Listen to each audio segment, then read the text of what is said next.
नमस्ते, मैं सुनीता आप सबों का अपने चैनल पर स्वागत करती हूँ।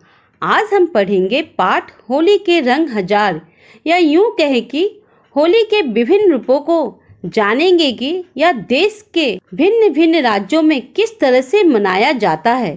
परंतु वीडियो को शुरू करने से पहले अगर आप मेरे चैनल पर नए हैं तो इसे सब्सक्राइब करना बिल्कुल ना भूलें, ताकि आपको आने वाली हर एक वीडियो की जानकारी सबसे पहले मिलती रहे। तो चलिए शुरू करते हैं।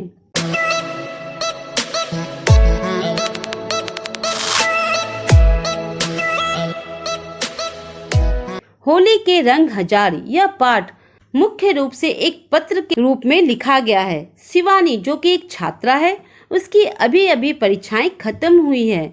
उसके मौसी संजना उसे पत्र के माध्यम से होली के बारे में बता रही है कि आखिर होली किस तरह से मनाई जाती है।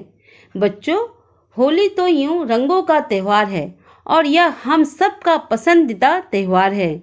इस दिन हम काले, पीले, हरे, गुलाबी आदि रंगों के अलावा एक ऐसा रंग भी होता है जिसमें उस दिन सब लोग जी भरकर एक दूसरे को रंगते हैं, और यह रंग है मस्ती और उल्लास का रंग। यूं तो होली का त्यौहार बसंत के मौसम में मनाई जाती है, परंतु यह मुख्य रूप से उत्तर भारत का मुख्य त्यौहार है और दक्षिण भारत में यह त्यौहार नहीं मनाई जाती, क्योंकि दक्षिण भारत में बसंत ऋतु नहीं पाई जाती है। वहाँ सिर्फ दो ही मौसम होते हैं, गर्मी और बरसात, जबकि उत्तर भारत में पहले कुछ महीने तेज ठंड पड़ती है, फिर बसंत का मौसम आता है, उसके बाद गर्मी और बरसात। होली जलाने के पीछे जो सबसे अधिक प्रचलित कहानी है वह हिरण्यकश्यप नाम के एक राजा से जुड़ी है। कहते हैं वह राजा चाहता था कि सब लोग उसे ही भगवान माने और उसकी पूजा करें।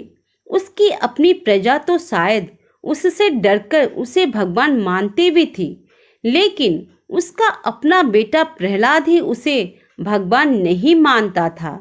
हिरण्यकश्यप प्रहलाद से बहुत परेशान था और नाराज भी। जब वह सभी तरीकों से हार गया और प्रहलाद से अपने को भगवान कहलाने में असफल रहा, तो उसने तय किया कि वह प्रहलाद को मार देगा।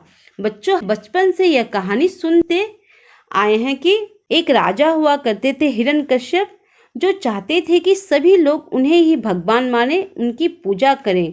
परंतु जब उनका बेटा उन्हें भगवान मानने से इनकार कर दिया, तब उन्होंने तय किया कि वे अपने बेटे प्रहलाद को मार देंगे। तब हिरण्यकश्यप को अपनी बहन होलिका की याद आई। हिरण्यकश्यप की एक बहन थी जिसका नाम था होलिका।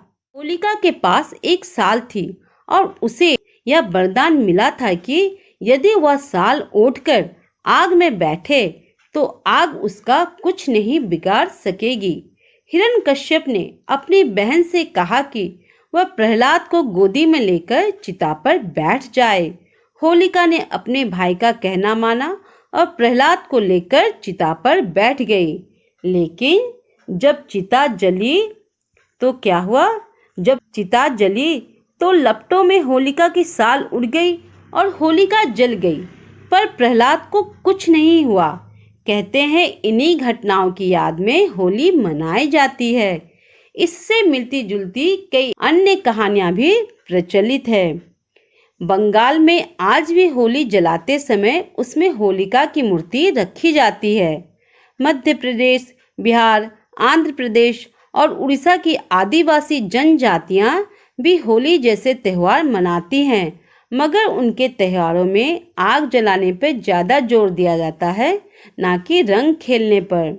इसी प्रकार आंध्र प्रदेश के गोंड आदिवासी जो हैं, वे फाल्गुन की पूर्णिमा को, अर्थात जिस दिन हम होली मनाते हैं, वे दुरारी नाम का त्यौहार मनाते हैं। इसमें होली से मिलती जुलती कई बातें होती हैं, परंतु उसमें क्या नहीं होता है तो वह है रंग खेलना, मौज मस्ती करना आदि नहीं होता है। इसी प्रकार चौदस की शाम को, बच्चों, चौदस का अर्थ होता है प्रत्येक हिंदू माह में 15-15 दिन के 2 पक्ष होते हैं, शुक्ल पक्ष और कृष्ण पक्ष। किसी पक्ष की 14वीं तिथि को चौदस कहा जाता है। चौदस की शाम को गांव के मुखिया के घर में बांस तो आप लोगों ने देखा ही होगा, 2 बांसों को अच्छी तरह से सजाया जाता है और उनके ऊपर खाने की कई चीज़ें, बड़ा, रोटी, मिठाई आदि बांध दी जाती है। फिर इन्हें एक जुलूस के साथ, जुलूस का अर्थ है कई लोग जब आपस में एक साथ मिलकर निकलते हैं तो उसे जुलूस कहा जाता है। जुलूस के साथ गांव के बाहर ले जाकर जमीन में गाड़ा जाता है। उन दोनों बांसों को गांव के बाहर जाकर जमीन में, खेतों में गाड़ देते हैं।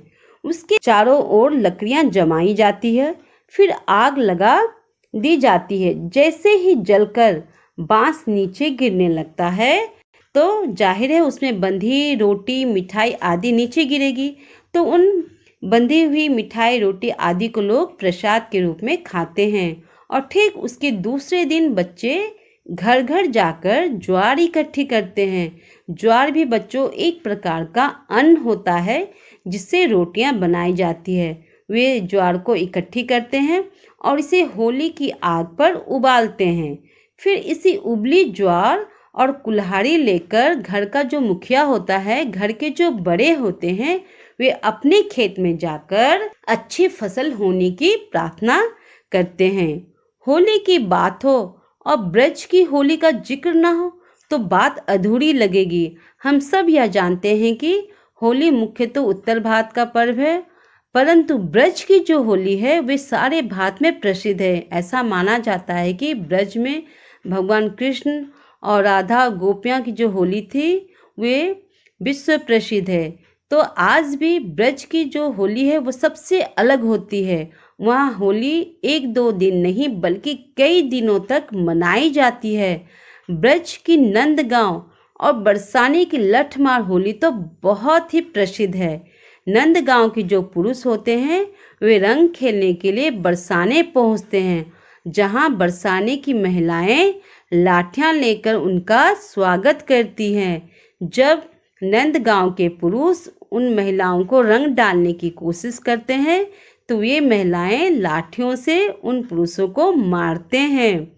इस तरह से देखा बच्चों, इस तरह से भी भारत के दूसरे राज्यों में होली मनाई जाती है। होली का त्यौहार बुराई पर अच्छाई का भी पर्व है। हमें इसे सही तरह से मनाना चाहिए। अगली बार तुम्हें एक और त्यौहार के बारे में बताऊंगी। घर में दीदी जीजाजी को नमस्ते कहना, चिंटू को प्यार, तुम्हारी मौसी संजना। तो शिवानी की मौसी संजना कहती है होली का त्यौहार बुराई पर अच्छाई का भी पर्व है। अवश्य बच्चों, होली का जो त्यौहार है इस दिन हम सब अपने भेदभाव को भूलकर, जो गिले शिकवे होते हैं उन सब को भूलकर सारे जाति धर्म के लोग भारत के होली खेलते हैं। सभी एक दूसरे को गले लगाते हैं। इतना ही नहीं, उत्तर भारत में तो इस दिन सभी लोग नए कपड़े भी पहनते हैं। शाम को अबीर और गुलाल से वे होली खेलते हैं। सभी बड़ों को पैरों पर और छोटों को गालों पर या तिलक लगाकर होली खेलते हैं और अच्छे अच्छे पकवान भी खाते हैं। तो देखा ना यह पर्व कितनी अच्छी तरह से मनाई जाती है और यह पर्व वाकई में बहुत ही महत्वपूर्ण त्यौहार है और इस त्यौहार को हम सबको मनाना चाहिए। परंतु बच्चों, एक महत्वपूर्ण बात मैं अवश्य कहना चाहूँगी कि होली तो हम सबको अवश्य खेलनी चाहिए, परंतु होली खेलते वक्त हमें सावधानियां भी अवश्य बरतनी चाहिए। हमें जबरदस्ती किसी को भी रंग नहीं लगाना चाहिए तथा किसी के भी आँख, नाक और कान में रंग नहीं डालना चाहिए। तभी हम होली जैसे त्यौहार का आनंद उठा पाएंगे। तो मुझे आशा और विश्वास है कि आप इस पाठ को समझ गए होंगे और होली के वाकई में कितने प्रकार के रंग होते हैं, होली अलग अलग जगहों में किस तरह से मनाई जाती है, इसे भी आप भली भांति समझ गए होंगे। तो मैं सुनीता आप सबों से एक बार फिर मिलूंगी नई वीडियो के साथ। परंतु अगर आपको ये वीडियो अच्छी लगी है तो आप इसे लाइक करें, अपने दोस्तों के साथ शेयर अवश्य करें और मेरे चैनल को सब्सक्राइब करना तो बिल्कुल ना भूलें। नमस्ते।